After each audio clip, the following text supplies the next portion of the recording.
بسم اللہ الحمد للہ والصلاۃ والسلام علی رسول اللہ وعلی آلہ وصحبہ اجمعین اما بعد فاعوذ باللہ من الشیطان الرجیم بسم اللہ الرحمن الرحیم رب اشرح لی صدری ویسر لی امری واحلل عقدۃ من لسانی یفقہوا قولی۔ السلام علیکم ورحمۃ اللہ وبرکاتہ۔ خواتین و حضرات، بہت بہت شکریہ ہمیں جوائن کرنے کا، ہمارا یہ خصوصی پروگرام قرآن تفسیر کا، جس میں ہم لوگ 30واں پارہ کور کر رہے ہیں، اور آج ہم لوگ 3 بڑی خاص صورتوں کو ہم کور کریں گے: سورہ ماعون، سورہ الکوثر اور سورہ کافرون۔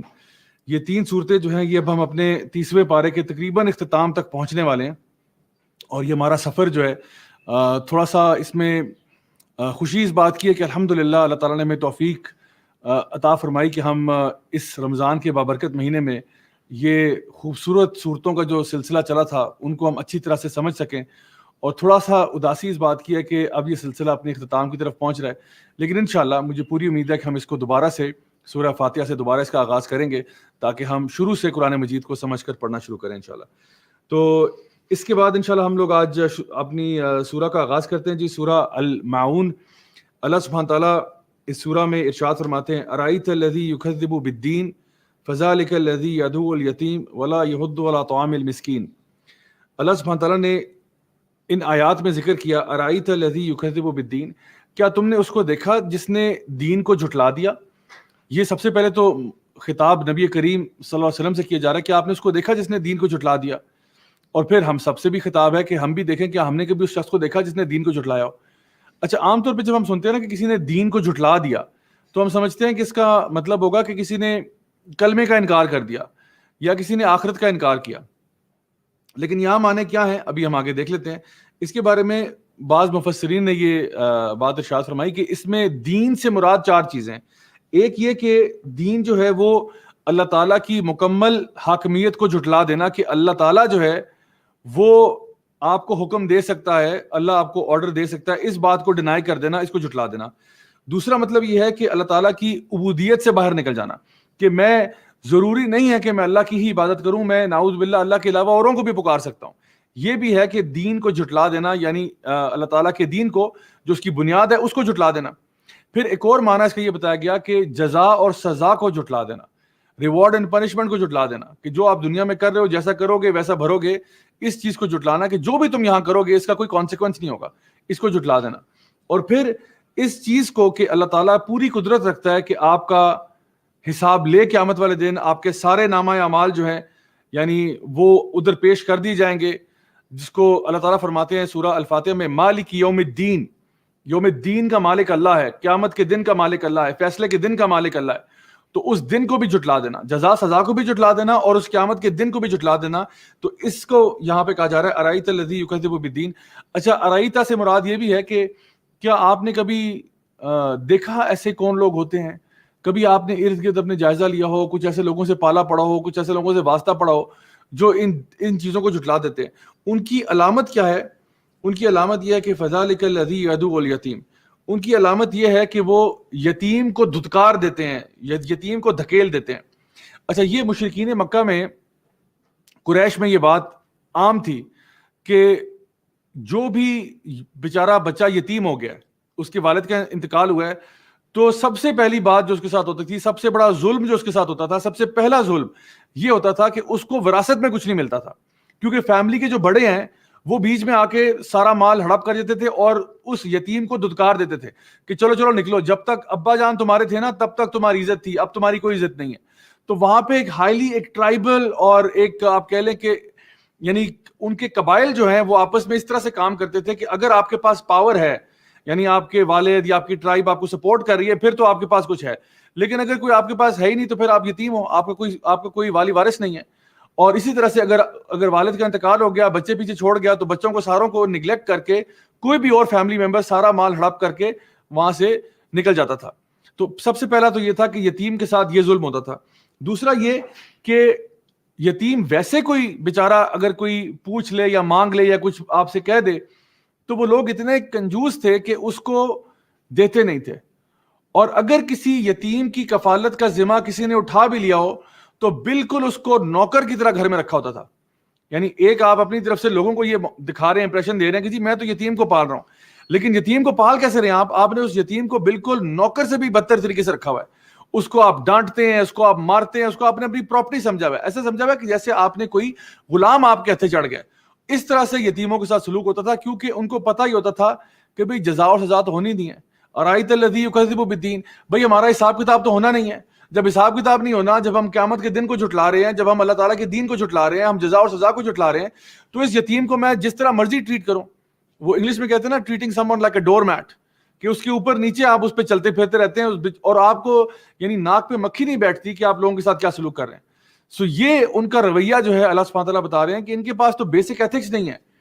یہ تو وہ قریش جو اپنے آپ کو بڑا سمجھتے تھے, ہم نے پچھلی صورتوں میں پڑھا تھا کہ جن کو اللہ تعالیٰ نے فیور کیا تھا, یعنی ان کو سورہ فیل میں ہم نے پڑھا کہ اللہ تعالیٰ نے ان کو امن و سلامتی عطا فرمائی, سورہ قریش میں ہم نے پڑھا تھا کہ اللہ تعالیٰ نے ان کے لیے ٹریڈ روٹ کھول دیے, اتنا کچھ, اتنا نعمتوں سے نوازا, لیکن ان کا ریئیکشن کیا ہے؟ یعنی اللہ تمہیں کیوں نوازتا چلا جائے جب تم ایسا رویہ نہیں رکھتے ان کے ساتھ جو تمہارے سے طاقت میں کمزور ہیں. ان کے ساتھ تمہارا سلوک تو بڑا ہی ظالمانہ ہوتا ہے, اور یہ ایک معاشرے کا رواج ہے, ہمارے یہاں پہ بھی ہے کہ جو آپ سے طاقت میں کمزور ہے اس کے اوپر آپ اپنا بس چلاتے ہیں, چاہے وہ کوئی ہمارا چپڑاسی ہو, یا کوئی سویپر ہو, یا کوئی ہمارے سرونٹس ہوں, یا کوئی میڈ ہو, یا کوئی بھی ایسا بندہ جو ہمارا سبارڈینیٹ ہو, ہمارا آفس میں کام کرتے ہیں, ہمارا کوئی جونیئر ہے جس پہ ہمارا بس چلتا ہے, ہم چلاتے ہیں. اللہ تعالیٰ دیکھ رہا ہے, اللہ تعالیٰ دیکھ رہا ہے کہ بھئی میں دیکھ رہا ہوں کہ میرے بندے جو ہیں جن کو میں نہیں پیدا کیا, وہ بھی اللہ نے اس کو بھی پیدا کیا, آپ کو بھی اللہ نے پیدا کیا. اللہ دیکھ رہا ہے کون کس کے ساتھ عدل و انصاف کرتا ہے. آگے فرمایا ولا یحض علی طعام المسکین, اور یہ لوگوں کو انکریج بھی نہیں کرتے طعام المسکین, مسکینوں کو کھانا کھلانے کے لیے. یعنی یہ بات تو سبحان اللہ ہر ریلیجن میں یونیورسلی ایکسیپٹیبل ہے کہ بھوکے کو کھانا کھلایا کرو. کون سا ایسا دنیا کا مذہب ہے جو کہتا ہے نہیں بھوکے کو مرنے دو؟ کوئی ایسا دین نہیں ہے. یہ تو ہیومن رائٹس کے بھی خلاف ہے کہ آپ کہیں کہ آپ بھوکوں کو کھانا نہیں کھلانا چاہتے. یونائٹڈ نیشنز جیسے ادارے بھی جو ہیں وہ بھی جا کے لوگوں کو کھلا پلا رہے ہوتے ہیں, پانی دے آتے ہیں, کہ افریقہ میں چلے آتے ہیں, حالانکہ ٹوٹلی وہ سیکولر فلاسفی پہ کام کر رہے ہیں, لیکن پھر بھی ان کو بھی پتا ہے کہ کچھ نہ کچھ ہیومن رائٹس ہونی چاہیے. چارٹر آف ہیومن رائٹس ان کا بھی ہے. لیکن یہ انسان کا ڈھیٹ پن آپ دیکھیں کہ ایک تو ہوتا ہے نا انسان خود نہ کھلا رہا ہو, ایک ہوتا ہے کہ انسان خود نہیں کھلاتا. یہاں پہ یہ نہیں کہا جا رہا کہ وہ خود نہیں کھلاتا, خود تو ڈیفینیٹلی نہیں کھلاتا, لیکن کہا جا رہا ہے ولا یحض علی طعام المسکین, کہ یہ تو دوسروں کو انکریج بھی نہیں کرتا کہ مسکین کو کھانا کھلاؤ. کیوں انکریج نہیں کرتا؟ کیونکہ جب یہ دوسروں کو انکریج کرے گا اور دوسرے یتیموں کو کھانا کھلانا شروع کریں گے, مسکینوں کو کھانا کھلانا شروع کریں گے, تو یہ ایکسپوز ہو جائے گا کہ یہ تو یہ کام نہیں کرتا. یعنی جب باقی لوگ, یعنی سارے لوگ ایک لیول پہ نا, اب کچھ لوگ نیکی والا کام کر رہے ہیں, یتیموں کو مسکینوں کو کھانا کھلا رہے ہیں, ان کا خیال رکھ رہے ہیں, تو اب یہ نہیں کر رہا نا, تو یہ برا ہو رہا ہے. تو وہ کہتا ہے بھائی میں کیوں برا بنوں, میں کسی کو کہتا ہی نہیں ہوں, میں کسی کو انکریج ہی نہیں کرتا کہ وہ یہ کام کرے. یعنی ایک انسان کی کنجوسی کا, بخیل ہونے کا کیا عالم ہوگا کہ جہاں پہ یہ بتایا جا رہا ہے کہ یہ تو مسکینوں کو کھانا کھلانے کے لیے انکریج بھی نہیں کرتا. کیوں نہیں کرتا؟ ارایت الذی یکذب بالدین, اس لیے کیونکہ یہ یوم دین کو مانتا ہی نہیں ہے. اس لیے اس کے لیے سب سے بڑی چیز کیا ہے؟ پیسہ ہے, دولت ہے. یہ پیسہ بنانے کے چکروں میں لگا ہوا ہے. اور آپ دیکھیں آج ہمارا یہ جو ورلڈ ویو جس میں ہم رہتے ہیں, ویسٹرن ورلڈ ویو جو ہے, سیکولر لبرل ورلڈ ویو جو ہے, یہ ایک ایسا ورلڈ ویو ہے جو ہیڈنزم پہ بیسڈ ہے. Hedonism, what is hedonism? It is maximisation of pleasure and minimisation of pain. زیادہ تر دنیا جو ہے نا, جو سیکولر لبرل طبقہ ہے, وہ اس پرنسپل پہ زندگی گزار رہا ہے. اپنے پلیجر کو میکسیمائز کرو, پین کو منیمائز کرو. بھائی مجھے پیسے دینے سے پین ہوگا نا, کیونکہ میرے جیب سے پیسے جا رہے ہیں, میں کیوں کسی کو دوں؟ وہ میرا کیا لگتا ہے, اس سے مجھے کیا فائدہ ہو رہا ہے؟ مجھے تو پیسے اس کو دینے چاہیے جس سے مجھے فائدہ ہوتا ہے. اگر فائدہ ہو رہا ہے, اور آپ دیکھیں ایسا ہوتا ہے ہمارے آفس میں بھی, ہمارے گھروں میں, ہمارے فیملی ریلیشنز میں, ہم اسی کو گفٹ دیتے ہیں زیادہ تر جس سے ہمیں کوئی ریوارڈ یا ریٹرن ایکسپیکٹڈ ہوتا ہے. ایک امپلائی ہوگا نا, باس کو جا کے خوب چاپلوسیاں کرے گا, مکھن لگائے گا, گفٹ دے کے, سر یہ میں نا جب میں گیا تھا ایکچولی لاہور ٹریول کیا, تو میں وہاں سے آپ کے لیے خاص جو ہے نا یہ مٹھائی لے کے آیا ہوں. تو یہ مٹھائی تم نے اپنے جونیئر کو کیوں نہیں کھلائی؟ اس لیے کیونکہ وہ جونیئر فائدہ نہیں دے سکتا, باس دے سکتا ہے. تو اکثر اوقات یعنی ہمارا وہ جینوئننس جو ہے نا, لوگوں کے لیے جینوئن ہو کے پیار محبت کا جذبہ رکھنا اور ان کے لیے خیر خواہی کا معاملہ کرنا, کہ یہ بھی اللہ کی مخلوق ہے, اس کے بجائے ہم اپنا مفاد ڈھونڈ رہے ہوتے ہیں. اکثر آپ نے دیکھا ہوگا ہمارے شادی بیاہ کے موقعوں پہ اور برتھ ڈیز پہ, ایسا کی چیزوں پہ لوگ جب گفٹ گیونگ کرتے ہیں تو کیا کرتے ہیں؟ کہتے ہیں اچھا اس نے کتنے روپے دیے تھے شادی پہ بیٹا؟ جی اس نے 1000 دیے تھے, بس اس کو بھی 1000 ہی دینے, اب 1000 سے اوپر نہیں دینے. اس نے کتنے دیے تھے؟ اس نے 500 دیے تھے, بس 500 ہی دینے اس کو بھی. ہم جو خرچ بھی کر رہے ہیں نا, اپیرنٹلی اللہ کی راہ میں کر رہے ہیں, کسی کو گفٹ دے رہے ہیں, وہ بھی اس لیے کر رہے ہیں کہ اس نے دیا تھا تو اس کا بدلہ ہم چکا رہے ہیں. یہ ہمارا فلسفہ بنا ہوتا ہے.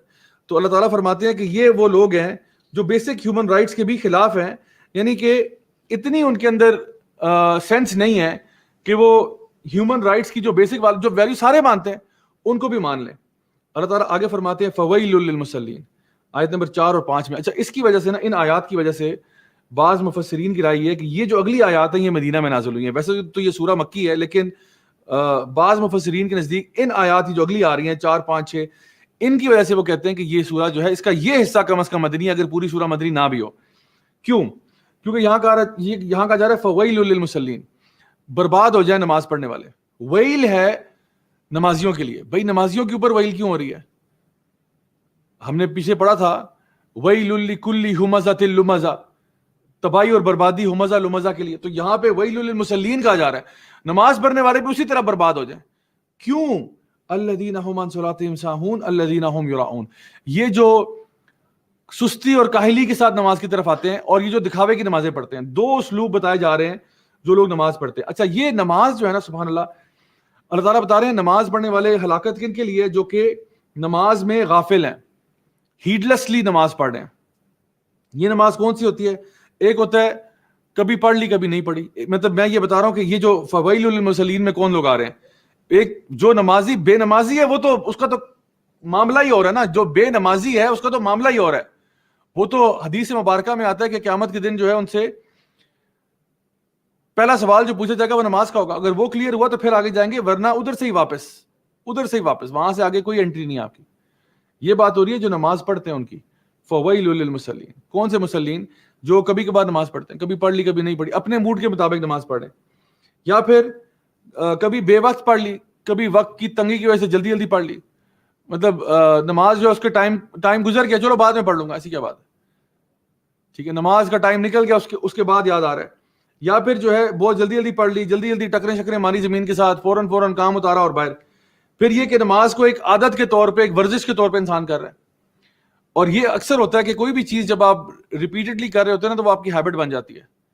مثال کے طور پہ اگر آپ بچپن میں آپ نے سائیکل چلائی, تو سائیکل چلانا جب آپ سیکھ رہے تھے اس ٹائم پہ آپ بڑے کانشیس تھے کہ میں سائیکل چلا رہا ہوں, لیکن بعد میں جب سائیکل چلانا آ گئی نا تو پھر آپ کے لیے وہ سیکنڈ نیچر بن گیا. اب آپ بس ادھر ادھر دیکھ رہے ہوتے ہیں اور سائیکل خود بخود ہی چل رہی ہوتی ہے. سیم معاملہ گاڑی کے ساتھ بھی ہے. گاڑی چلانا جس نے پہلی دفعہ سیکھی ہے, یا موٹر سائیکل چلانا, شروع میں بڑا کانشیسلی آپ کر رہے ہوتے ہیں, لیکن اس کے بعد وہ عادت بن جاتی ہے. تو کبھی کبھار نماز بھی عادت بن جاتی ہے کہ انسان اس نماز کے اندر ہر چیز کو یاد کرتا ہے سوائے اللہ تعالیٰ کو. حالانکہ اللہ تعالیٰ نے فرمایا تھا کہ اقیم الصلاۃ لذکری, نماز قائم کرنا میرے ذکر کے لیے, میری یاد کے لیے. لیکن ہم نماز کے اندر اللہ کے ذکر کو بھول جاتے ہیں. تو ایک تو یہ مراد ہے کہ ایسے لوگ جو کہ خشوع کے ساتھ نماز نہیں پڑھ رہے, بہت لیزینس کے ساتھ نماز پڑھ رہے ہیں, بڑی مشکلوں سے مر کے نماز پڑھ رہے ہیں. اور دوسرا اگر پڑھتے بھی ہیں تو دکھاوے کی. اب یہ جو دکھاوے کی نماز ہے نا, یہ تو منافقین کی نماز ہے. یعنی منافقین کا مسئلہ مکہ میں نہیں تھا, مدینہ میں تھا. اس لیے علماء کی رائے میں نے آپ کو بتایا کہ انہوں نے کہا کہ یہ والا پورشن اس کا مدنی ہو سکتا ہے, کیونکہ نماز کے اندر یہ ڈنڈی مارنے والا کام جو ہے نا, یہ مدینہ میں شروع ہوا تھا, جہاں منافقین آ گئے, اور ان میں سے کئی پہلے صف کے نمازی بھی تھے, لیکن وہ صرف دکھاوے کی نماز پڑھتے تھے. اس کی بنیادی وجہ ایک تو یہ تھی کہ ہم مسلمانوں کی جماعت والے ہی سمجھے جائیں. ہیں تو اندر سے منافق ہے, ہمیں پتہ بھی ہے منافق ہے, لیکن مسلمان یہ نہ سمجھیں کہ ہم ان کے علاوہ کوئی چیز ہیں, کیونکہ ہم مسلمان ہونے کے لیے کچھ پرکس مل رہے ہیں. جو لوگ مسلمان ہیں ان کو کچھ فیورز مل رہے ہیں, تو اس لیے ہم وہ فیورز لینا چاہتے ہیں, تو اس لیے ہم اس جماعت کا حصہ بنے ہوئے. تو یہ ان کا اصل جو تھا نا کرائٹیریا, وہ یہ تھا. اور یہاں پہ جو کہا جا رہا ہے نا کہ الذین هم یراؤون, اس سے پتہ یہ بھی چلتا ہے کہ انسان کی نماز جو ہے وہ دکھاوے کی نماز ہے, وہ اللہ کے لیے نہیں ہے. حالانکہ ہمارا عبادت جو ہے نا وہ اللہ کے لیے ہونی چاہیے تھی, مخلصین لہ الدین حنفاء, جیسا کہ بخاری شریف کی حدیث میں بھی آتا ہے. پہلی حدیث ہے کہ انما الاعمال بالنیات, اعمال کا دار و مدار نیت پر ہے. تو اگر آپ کی نیت ہی ٹھیک نہیں ہے اور آپ نماز جیسا عمل بھی کر رہے ہیں, نیت آپ کی ٹھیک نہیں ہے, تو وہ عمل ریجیکٹ ہو جاتا ہے, قبول نہیں ہے. آپ کوئی بھی نیک کام سوچتے ہیں, آپ نے کہا کہ میں نے کوئی اللہ کی راہ میں صدقہ کرنا ہے, میں نے تلاوت قرآن کرنی ہے, میں نے کوئی کام کرنا ہے, لیکن اس کے پیچھے نیت اللہ کے لیے نہیں ہے, تو ایسا کام تو ضائع ہو جائے گا آپ کا. تو اس لیے نیت کا ہونا بڑا ضروری ہے. ضروری نہیں ہے کہ نیت کو اپنی زبان سے ادا کیا جائے, ٹھیک ہے, نیت دل میں ہوتی ہے. آپ کے دل کو پتہ ہے آپ کیا نیت کر رہے ہیں, تو وہ نیت جو آپ کریں گے وہ آپ نے خالص اللہ کے لیے کرنی ہے کہ مجھے اور کسی سے کوئی غرض نہیں ہے, بس اللہ راضی ہو جائے. اچھا یہ بات ہے کہ ہمیں عبادت کرنے کے بعد یا کوئی بھی نیک کام کرنے کے بعد ہمیں اگر کوئی ہماری تعریف کرے تو ہمیں خوشی ہوتی ہے. چلیں نیک کام نہ ہی صحیح, آپ ویسے کوئی نارمل کام دنیاوی کام دیکھ لیں. کسی نے کھانا بنایا فار ایگزامپل, اب انہوں نے کھانا بنایا, اب کھانے بنانے پہ تعریف ہوئی ہے تو کس کو بری لگتی ہے؟ آپ نے کوئی چیز, آپ کسی آفس میں کام کرتے ہیں, آپ نے کوئی پروجیکٹ جو ہے کمپلیٹ کیا, باس نے تعریف کی, کس کو بری لگتی ہے؟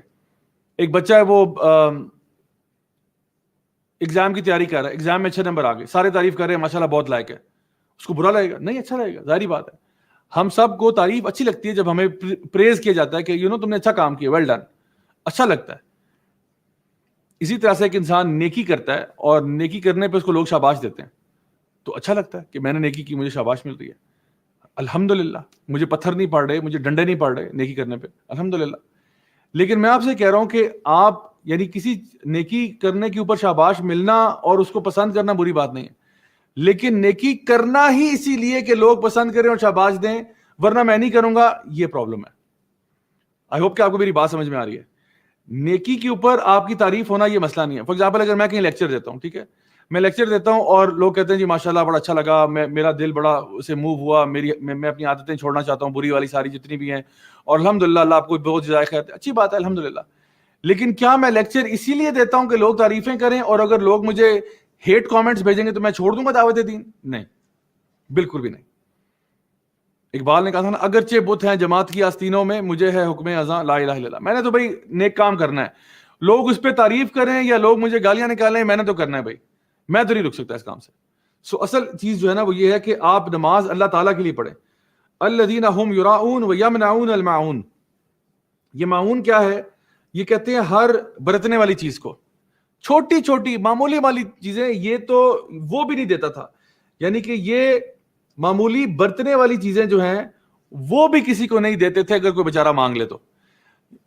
یہ اس میں کیا ہے؟ فار ایگزامپل کسی نے آپ سے کوئی گھر آیا, اس نے کہا بھائی آپ کے پاس اسکرو ڈرائیور ہوگا, آپ نے کہا نہیں ہے جاؤ, اسکرو ڈرائیور نہیں دے سکتے اس کو. اس نے کہا بھائی آپ کے پاس سے کوئی پلیٹ مل جائے گی, ہمارے ادھر مہمان آئے تو کوئی برتن وغیرہ دے دیجیے گا, نہیں جاؤ یہاں سے. ماچس مل جائے گی, بھائی ماچس ہوگی آپ کے پاس, نہیں سوری جاؤ. کچھ بھی, مطلب چھوٹی سی چیز جو ہے نا, کوئی بھی چھوٹی سی چیز آپ سے مانگ رہا اور آپ کر اتنے کنجوس ہو, آپ اتنے کنجوس ہو کہ آپ نہیں دے رہے. عجیب بات ہے. مطلب یہ ان کی کنجوسی کا عالم. اور یہ سٹارٹ کہاں سے ہوا تھا؟ ارایت الذی یکذب بالدین. بھائی جو آخرت کو ہی نہیں مانتا, جو جزا اور سزا کا ہی منکر ہوا ہے, جس کی پوری زندگی بس اپنے پلیجرز کو سیٹسفائی کرنا ہے اور اپنے ڈیزائرز کو فالو کرنا ہے, وہ کیوں دے گا آپ کو؟ نکلو یہاں سے, جاؤ یار, میرا ٹائم ضائع نہ کرو. تو یہ اللہ تعالیٰ ان کو ایکسپوز کر کے رکھ دیا. اللہ تعالیٰ نے قریش کو نا ایکسپوز کر دیا کہ تمہیں ہم نے ہاتھیوں والے لشکر سے بچایا, تمہیں ہم نے ٹریڈ روٹ تمہارے لیے کھول دیے, تمہارے لیے مال کو وسیع کر دیا, اور تمہاری کنجوسی کا عالم یہ ہے وَيَمْنَعُونَ الْمَاعُونَ, تم تو چھوٹی موٹی چیزیں دیتے ہوئے تمہیں تکلیف ہوتی ہے. کیا تمہاری حیثیت ہے؟ تم بڑے پھنے خاں بنے پھرتے ہو, تم کیا چیز ہو؟ اللہ تعالیٰ نے نا اس صورت میں ایکسپوز کر دیا ان کو.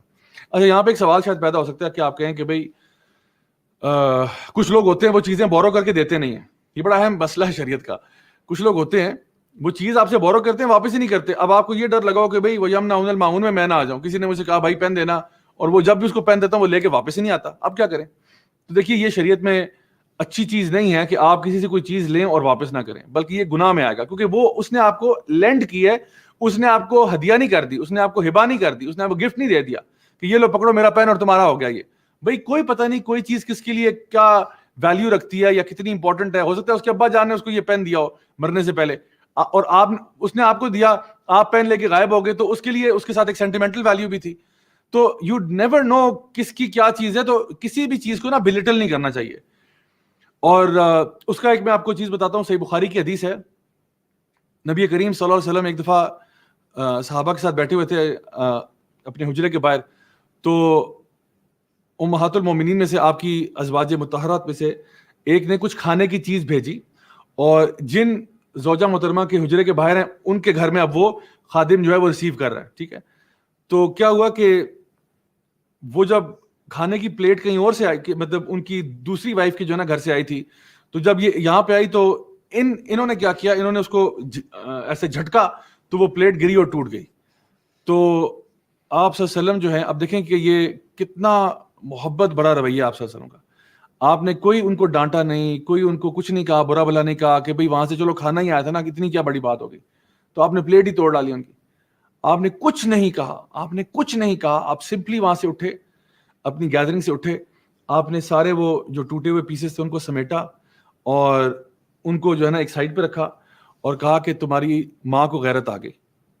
اللہ اکبر, تمہاری ماں کو غیرت آ گئی. کہ بھئی ٹھیک ہے, اگر اس نے ایسا فیل کیا تو اس کا رائٹ ہے, وہ فیل کر سکتی ہے, کوئی اور تانا نہیں دیا. اور پھر آپ نے کیا کہا, آپ نے کہا یہ جو پلیٹ ہے نا اس کو ہم جوڑ لیں گے کس طریقے سے, جو بھی ہے اس کا کوئی ٹانکا لگا لوگوں کے کچھ نہ کچھ جوڑ لیں گے اس کو, یہ اب اس گھر میں رہے گی. اب یہ دیکھیں ذرا, یہ میں آپ کو بتانا چاہتا ہوں اصل بات, یہ جو ٹوٹا ہوا برتن ہے اب یہ یہاں رہے گا اور اس گھر سے نیا برتن اب وہاں جائے گا. تو پلیٹ آپ نے توڑ دی تھی لیکن اب نئی پلیٹ آپ نے وہاں دینی ہے کیونکہ آپ نے ان کی پلیٹ توڑی ہے.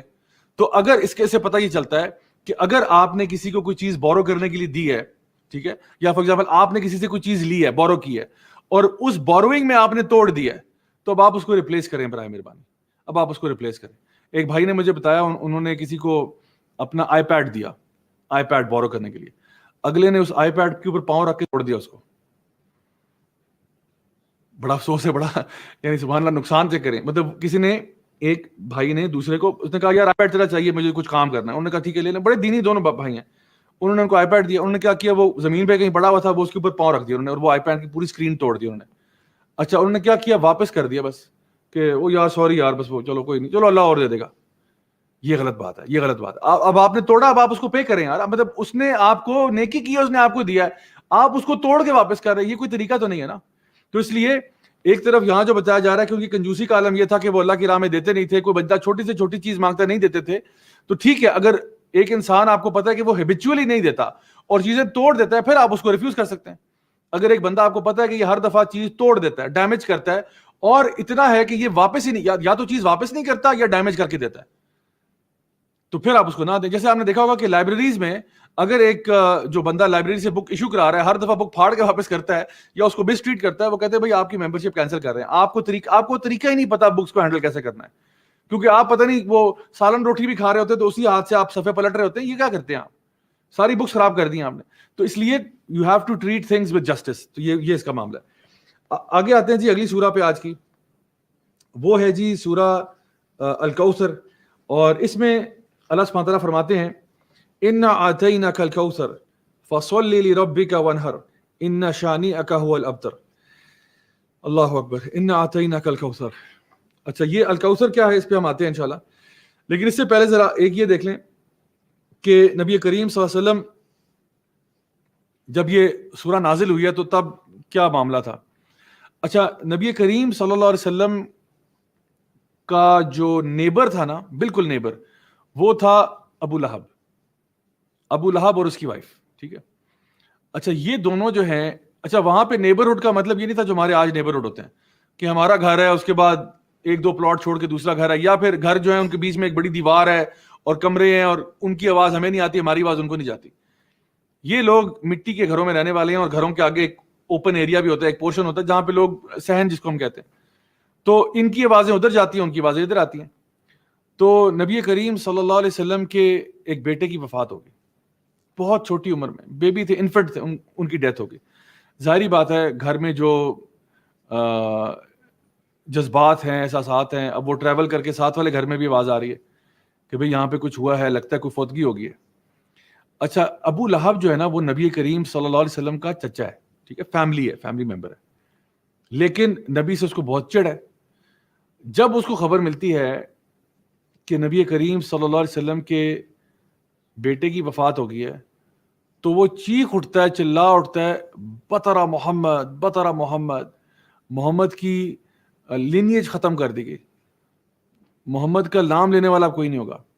وہ بازار میں جاتا ہے اور قریش جو ہیں مشرکین کے ساتھ مٹھائی بانٹتا ہے, لوگ تالیاں اور سیٹیاں بجاتے ہیں کہ بہت اچھا ہوا ہے, اور ایک طرف نبی کریم صلی اللہ علیہ وسلم کے گھر کے اندر ایک اداسی اور غم کا ماحول ہے, اور باہر جو ہے وہ مکہ کے بازاروں میں جو ہے لوگ سیلیبریٹ کر رہے ہیں, مشرکین مکہ سیلیبریٹ کر رہے ہیں. آپ سوچیں کہ کتنی پینفل بات ہے. دیکھیں کسی دشمن کا بھی کسی کی ڈیتھ ہو جائے نا تو انسان ایک دن رک جاتا ہے کہ چلو آج نہیں کرتے, آج وہ سفر کر رہا ہے, آج وہ لاس سے گزر رہا ہے, آج رک جاتے ہیں. یہ تو فیملی ممبر ہے, یہ تو چچا ہے, یہ تو چچی ہے جو کہ بازار میں مٹھائیاں بانٹ رہے ہیں اور کہہ رہے ہیں بتا رہا محمد. اس پینفل مومنٹ پہ نا, اس پینفل مومنٹ پہ نبی کریم صلی اللہ علیہ وسلم تھوڑی دیر کے لیے لیٹ گئے. تو جب آپ نے آنکھ کھولی نا تو صحابی فرماتے ہیں کہ آپ صلی اللہ علیہ وسلم مسکرا رہے تھے. اللہ اکبر کبیرہ. جسٹ امیجن آپ صلی اللہ علیہ وسلم کی آنکھ لگ گئی, آپ نے آنکھ کھولی تو آپ مسکرا رہے تھے, اور آپ نے صحابہ سے فرمایا کہ ابھی ابھی میرے اوپر ایک سورت نازل ہوئی ہے. اچھا ویسے آپ دیکھیں کہ آپ صلی اللہ علیہ وسلم جو ہے نا وہ ہر دفعہ اناؤنس نہیں کرتے تھے کہ میرے اوپر سورت نازل ہوئی ہے, بس آیتیں پڑھ کے سنا دیتے تھے. یہ نہیں بتاتے کہ ابھی سورت نازل ہوئی ہے, ابھی میں تمہیں بتاتا ہوں وہ سورت کیا ہے. لیکن اس معاملے میں آپ صلی اللہ علیہ وسلم نے بتایا مسکراتے ہوئے, آپ کے چہرے پر مسکراہٹ آ گئی صلی اللہ علیہ وسلم کے. ایک دکھ سے گزرے نا, لیکن آپ کے چہرے پہ مسکراہٹ آ گئی اور آپ نے کہا کہ میرے پہ ایک سورت نازل ہوئی ہے.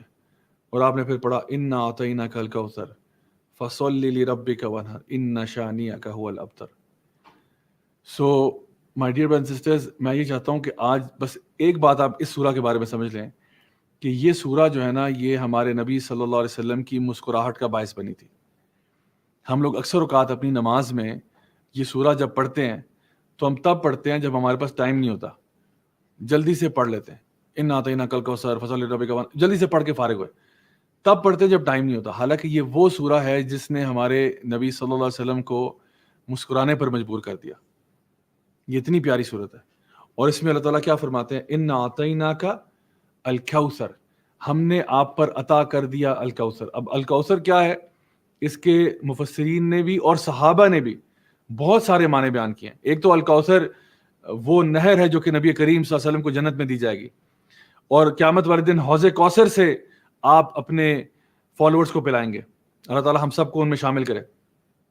تو ایک تو یہ ہے, اور یہ تو معنی اس کے بارے میں بے شمار احادیث موجود ہیں اس معنی کے اوپر کہ الکوثر جو ہے یہ جنت کی ایک ندی ہے جس کے سائڈوں کے اوپر نا موتی لگے ہوں گے. بڑی خوبصورت ندی, مطلب ایک تو ہوتا ہے نا اس کا پانی بڑا میٹھا ہے, بڑی زبردست ہے.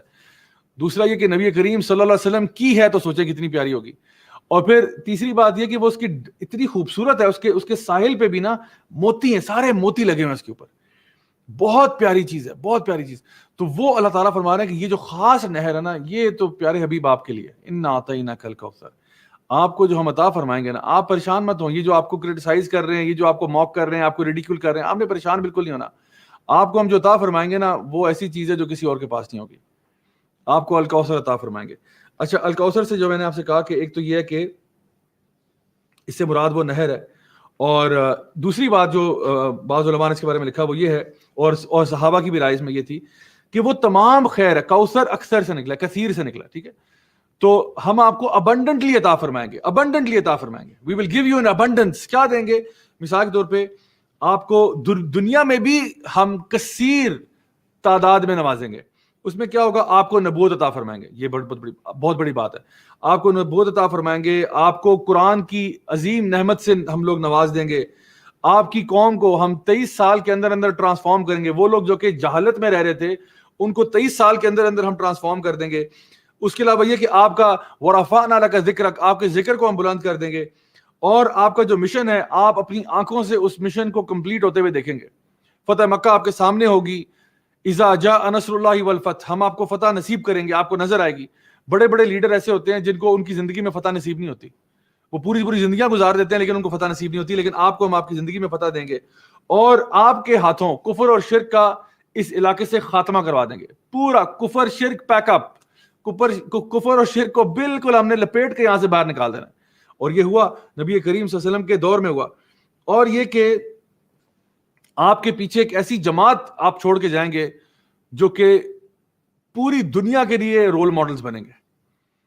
آپ ایسی نفری تیار کریں گے آپ صحابہ کی, اور پھر وہ اس کے بعد تابعین کی اور تبع تابعین کی. ایسے لوگ ہوں گے جو ہم نے خود دیکھا, ہسٹری گواہ ہے کہ اسلامک گولڈن ایج بھی آیا, اور جس طرح سے مسلمانوں کا عروج ہوا, رومن پرشین امپائرز گر گئیں. یہ سارے کی ساری بشارتیں جو ہیں وہ نبی کریم صلی اللہ علیہ وسلم کو دی جا رہی ہیں. اور آپ دیکھیں کہ اس میں ایک اور بہت ہی اہم بات یہ کہ اللہ سبحانہ تعالیٰ نے آپ کا ذکر جو ہے وہ اپنے ذکر کے ساتھ جوڑ دیا. یہ بھی ایک بہت بڑی نعمت ہے کہ جہاں جہاں اذان ہوتی ہے اشہد اللہ الہ الا اللہ ہوتا ہے, وہیں پہ اشہد ان محمد رسول اللہ بھی ہوتا ہے. جہاں پہ بھی لوگ کہتے ہیں لا الہ الا اللہ، وہ کہتے ہیں محمد رسول اللہ. صبح شام آپ دیکھیں مکہ میں، مدینہ میں، اور کوئی ملک نکال دیں آپ سارے، مکہ اور مدینہ میں صبح شام لوگ درود و سلام بھیج رہے ہیں نبی کریم صلی اللہ علیہ وسلم پہ. آج نام محمد صلی اللہ علیہ وسلم، یہ محمد کا نام جو ہے دنیا کا سب سے کامن نام ہے. بچہ جو ہے، جہاں پہ فیملی میں بچہ پیدا ہوتا ہے، پیرنٹس چاہتے ہیں ہمارے بچے کے نام کے شروع میں محمد آ جائے، کیونکہ ہمیں اپنے پیارے نبی سے ایک نسبت ہے. سو یہ سارا انا آتینا کل کوثر، ایک تو وہ کوثر کی نہر تو ہے ہی ہے، لیکن اس کے علاوہ کیا ہے؟ اس کے علاوہ بہت ساری خیر ہے جو کہ میں نے آپ کے سامنے بھی یہاں بیان کی. اس کے بعد اللہ تعالیٰ فرماتے ہیں فَصَلِّ لِرَبِّكَ وَانْحَرْ. تو پھر کیا کریں آپ؟ اللہ تعالیٰ نے آپ کو عطا فرمایا تو پھر آپ کیا کریں؟ دو کام کریں، دو قسم کی عبادتیں آپ نے کرنی ہیں. ایک عبادت جسم کی اور ایک عبادت مال کی. فَصَلِّ لِرَبِّكَ وَانْحَرْ، آپ نے مال بھی خرچ کرنا ہے، قربانی بھی دینی ہے. یعنی آپ نے عبادت کرنی ہے، نماز بھی پڑھنی ہے آپ نے اللہ کے یہاں، جس کے لیے وہ آیت آتی ہے قرآن مجید میں کہ قُلْ إِنَّ صَلَاتِي وَنُسُكِي وَمَحْيَايَ وَمَمَاتِي لِلَّهِ رَبِّ الْعَالَمِينَ، کہ میری نماز، میری قربانی، میرا جینا مرنا سب اللہ تعالیٰ کے لیے. تو نبی کریم صلی اللہ علیہ وسلم کو کہا جا رہا ہے کہ پھر آپ کیا کریں؟ آپ کو ہم نے عطا کر دیا، اب آپ پریشان مت ہو، آپ اپنے کام پہ فوکس کریں، آپ نماز قائم کریں، اللہ کی راہ میں قربانیاں دیں. آپ یہ کریں، اپنی جان سے بھی ایفرٹ لگائیں اور مال سے بھی ایفرٹ لگائیں. دونوں قسم کی عبادتیں جو ہیں وہ آپ کریں تاکہ اللہ تعالیٰ آپ سے قبول فرمائے. اور یہ جو کفار مکہ ہیں جو آپ کے خلاف ہیں اور کہتے ہیں بطرہ محمد کی لینیج ختم ہے. ویسے بطرہ کا مطلب ہوتا ہے لٹرلی، اگر آپ دیکھیں لغت کے اعتبار سے، تو جب کسی جانور کی دم کاٹ دی جاتی ہے نا تو اس کو بطرہ کہتے ہیں کہ اس جانور کی دم کاٹ دی ہے. تو یہ ایک بہت ہی ریڈیکیولنگ اور بہت ہی موکنگ سٹائل تھا یہ کہنے کہ اب تیرا نام لینے والا کوئی نہیں ہوگا. کیونکہ اس معاشرے میں نام لینے والا کون ہوتا تھا؟ نام لینے والا میل فیملی ممبر جو، اور آج بھی ہم دیکھتے ہیں ایسا ہی ہے کہ جو میل فیملی ممبر ہوتا ہے وہ اپنے باپ دادا کی جو نام ہے اس کو آگے لے کے جا رہا ہوتا ہے، اور جو فیمیل ہوتے ہیں وہ نارملی جس فیملی میں جاتے ہیں تو اس کی فیملی کیسا بن جاتے ہیں، وہ ان کی جو ہے نا لیگیسی کو آگے لے کے جاتے ہیں. تو اس نے کہا تیرا تو بیٹا ہی کوئی نہیں ہے، تو اب تیرا نام لینے والا کون ہوگا؟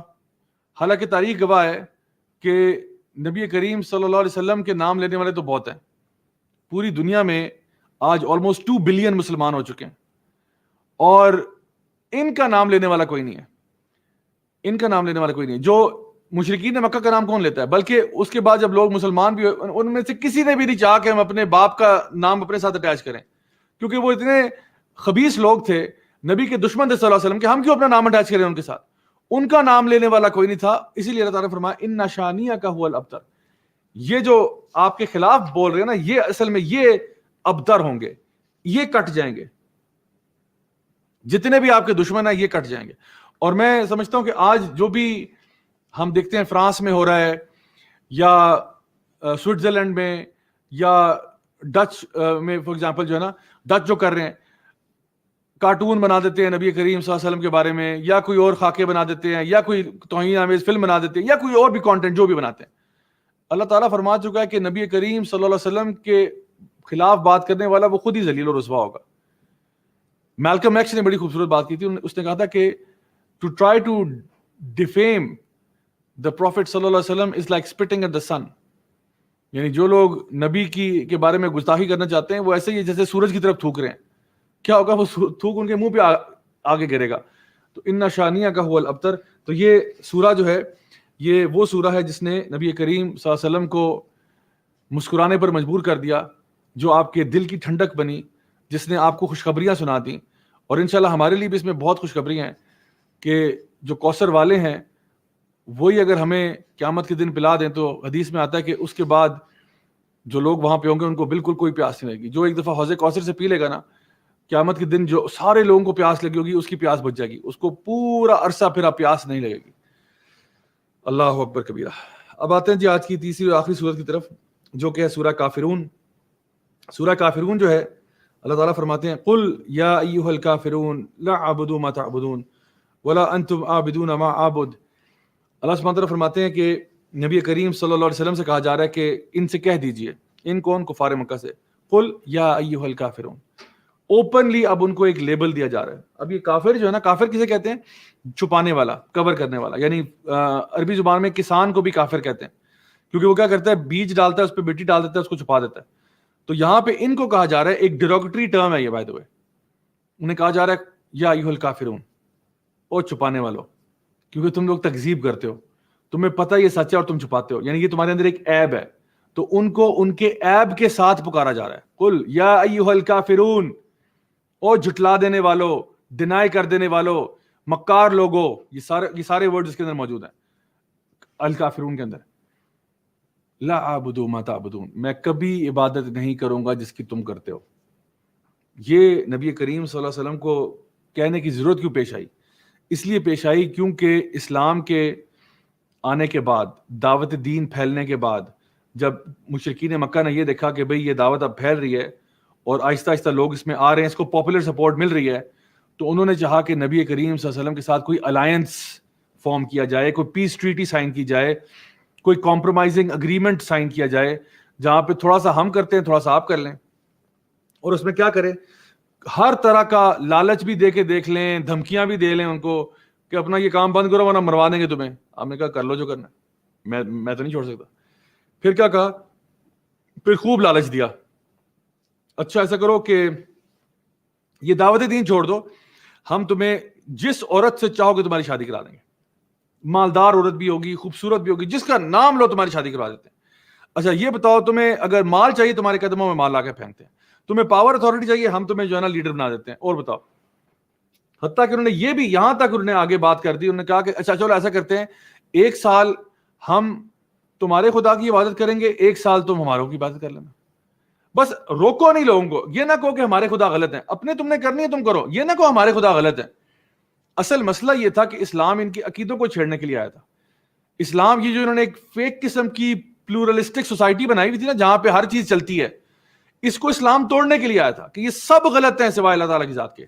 لا الہ الا اللہ, کوئی خدا نہیں ہے تمہارا, کوئی عبادت کے لائق نہیں سوائے اللہ کی ذات کے. قرآن مجید شرک کے بارے میں بہت دو ٹوک موقف رکھتا ہے. No compromise, no nonsense policy, zero tolerance for شرک, زیرو ٹالرنس. تو ان لوگوں نے کہا بھائی تم ایسا کرو, 1 سال ہم تمہارے اللہ کو مان لیتے ہیں, عبادت کر لیتے ہیں, 1 سال تم ہمارا کر لو. اچھا اس میں بھی دیکھیں, وہ کمپرومائز نہیں کر رہے تھے, نبی سے کمپرومائز کروا رہے تھے, کیونکہ وہ تو پہلے ہی اللہ کو مانتے تھے.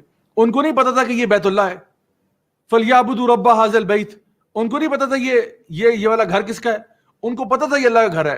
کیا ان کو یاد نہیں تھا کہ اصحاب الفیل کے ساتھ کیا ہوا تھا؟ ان کو یاد نہیں تھا, ان کو پتا تھا.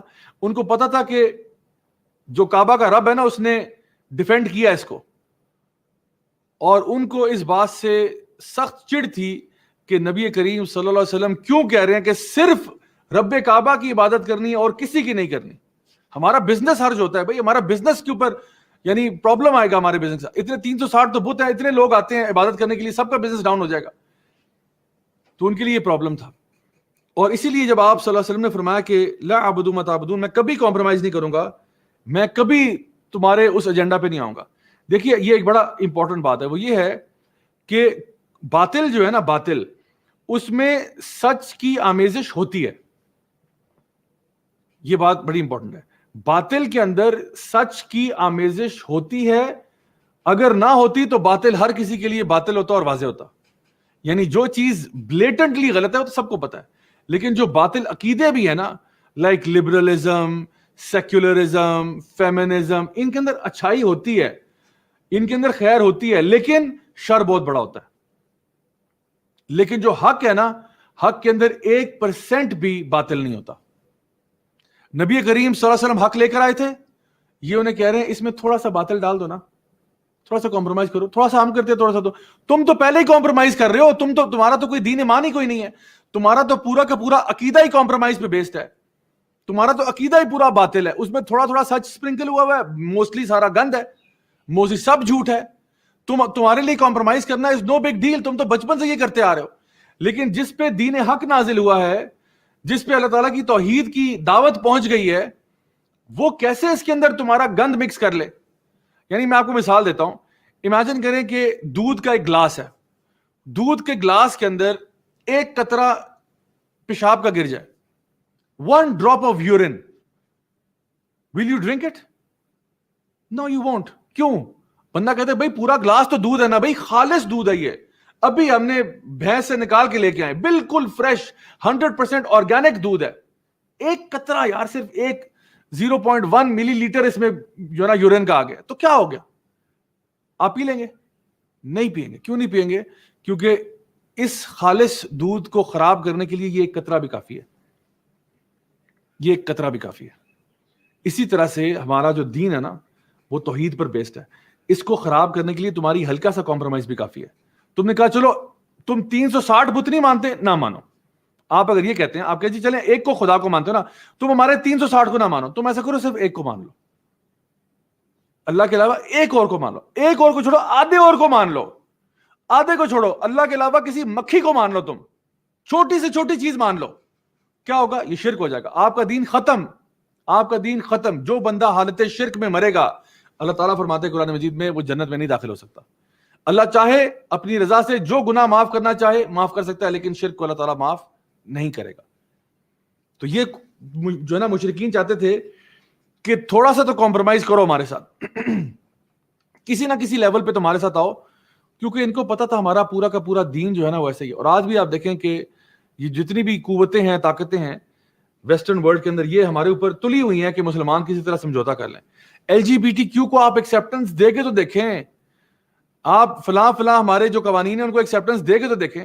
کنٹینیوسلی پیچھے پڑے ہوئے کہ مسلمان جو ہے نا وہ اپنے قرآن کو چھوڑ دیں, قرآن سے ریلیکس ہو جائیں, اور کہ ہاں اب جو ہمیں لاجیکلی بات سمجھ میں آ رہی ہے وہ ہم فالو کریں گے, قرآن کو فالو نہیں کریں گے.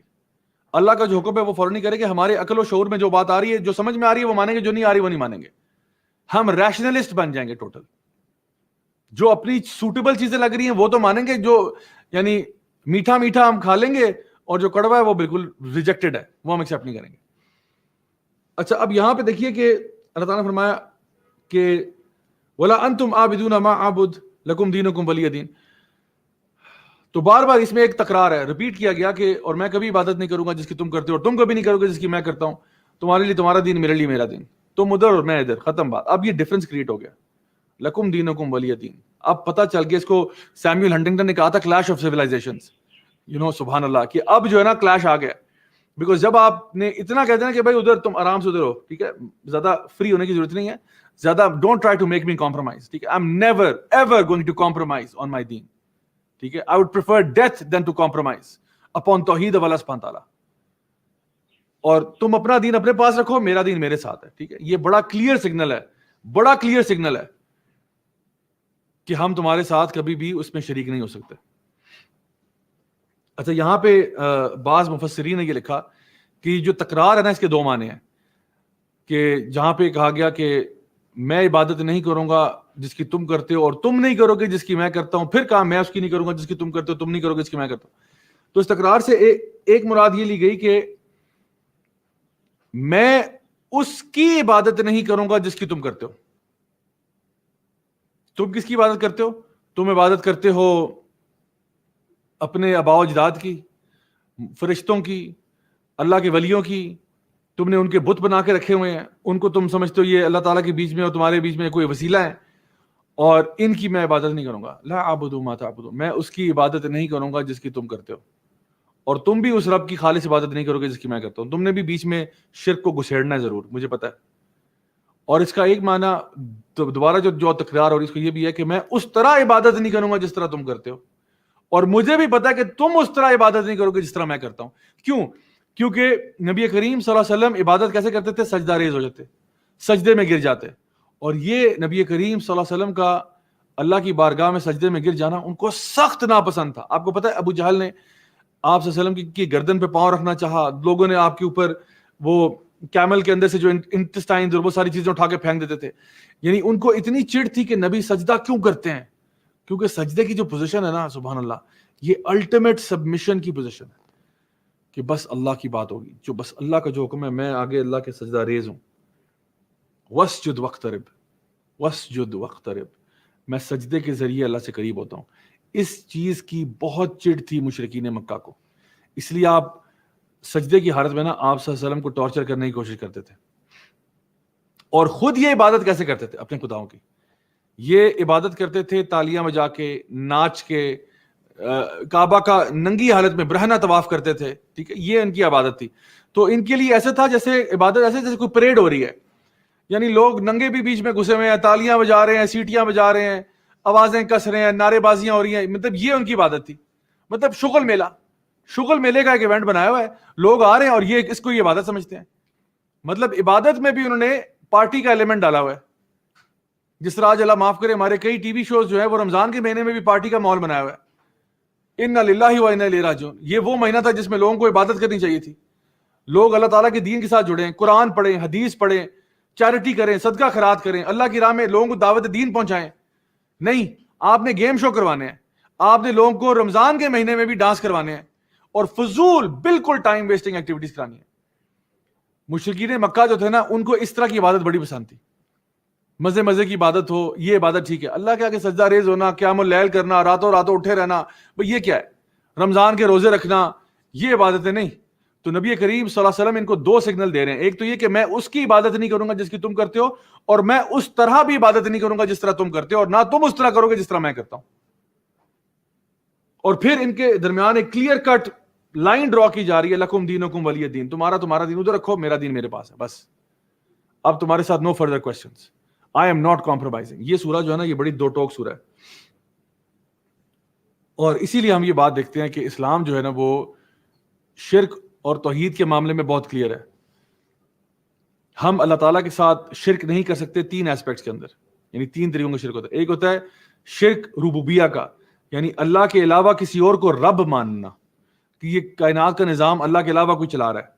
نمبر دو، اللہ کے علاوہ کسی اور کو الہ سمجھنا، عبادت کے لائق سمجھنا. کوئی بھی عبادت کی چیز جو ہے وہ اللہ کے علاوہ کسی کے لیے کرنا.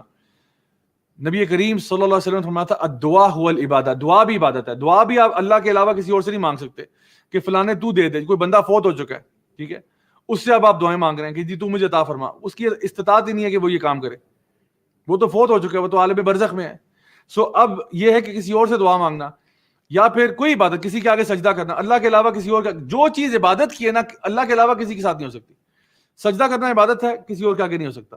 چاہے کوئی قبر ہو، چاہے کوئی بت ہو، چاہے کوئی مجسمہ ہو، نہیں ہو سکتا. یعنی جو بھی ہے، جو ہے طواف کعبہ کا ہی ہوگا. اب کسی اور کی زیارت پہ طواف کر رہے ہیں، آپ نہیں کر سکتے. آپ جو چیز عبادت ہے وہ اللہ کے لیے، تو ہر عبادت اللہ کے لیے. یہ دوسری چیز ہے. اور تیسری کیا ہے کہ اللہ تعالیٰ کے جو اسماء و صفات ہیں، اللہ تعالیٰ کے جو نیمز اینڈ ایٹریبیوٹس ہیں، وہ خالص اللہ کے ہیں.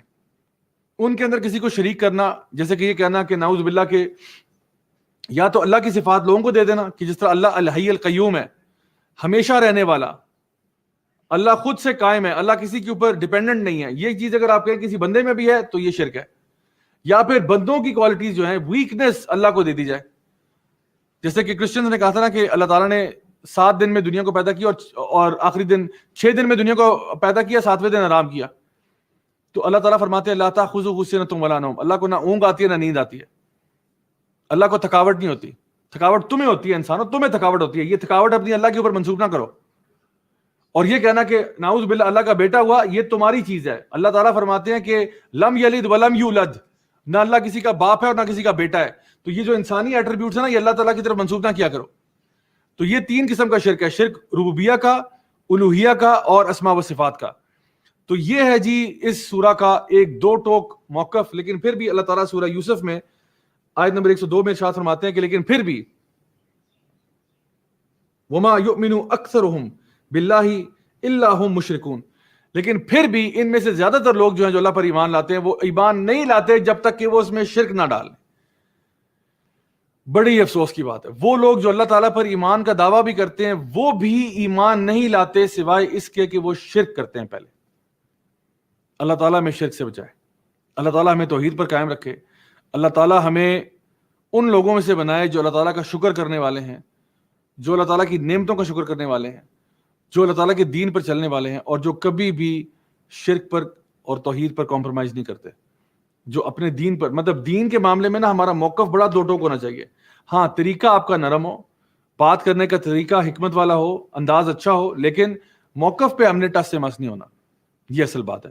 تو اللہ تعالیٰ ہم سب کو عمل کرنے کی توفیق عطا فرمائے.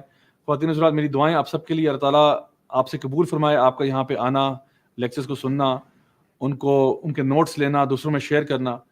اللہ تعالیٰ آپ سب کے نامہ اعمال میں اس نیکی کو ضرور لکھے اور اس کا بھرپور اجر عطا فرمائے. میری دعائیں ہیں آپ لوگوں کے لیے، آپ کے تمام گھر والوں کے لیے، خاص طور پہ وہ لوگ جو کہ کسی بھی مشکل مصیبت سے گزر رہے ہیں. اللہ تعالیٰ آپ کی تمام مشکلوں کو دور کرے. آپ میں سے جو لوگ بھی کسی نہ کسی غم سے گزر رہے ہیں، اللہ تعالیٰ آپ کے غموں کو دور کر دے. تمام غم آپ کے اللہ تعالیٰ دور کر دے. میری خاص دعا ہے آپ لوگوں کے لیے. اور جو بھی آپ میں سے بیمار ہیں، اللہ تعالیٰ آپ کو شفائے کاملہ عاجلہ نصیب فرمائے. اللہ تعالیٰ ہم سب سے راضی ہو جائے، ہم سب کو جنت الفردوس میں اعلیٰ مقام نصیب فرمائے. انشاءاللہ کل تک کے لیے اجازت دیجیے گا. سبحانک اللہم و بحمدک، اشہد ان لا الہ الا انت، استغفرک و اتوب الیک. بارک اللہ فیکم، والسلام علیکم ورحمۃ اللہ وبرکاتہ.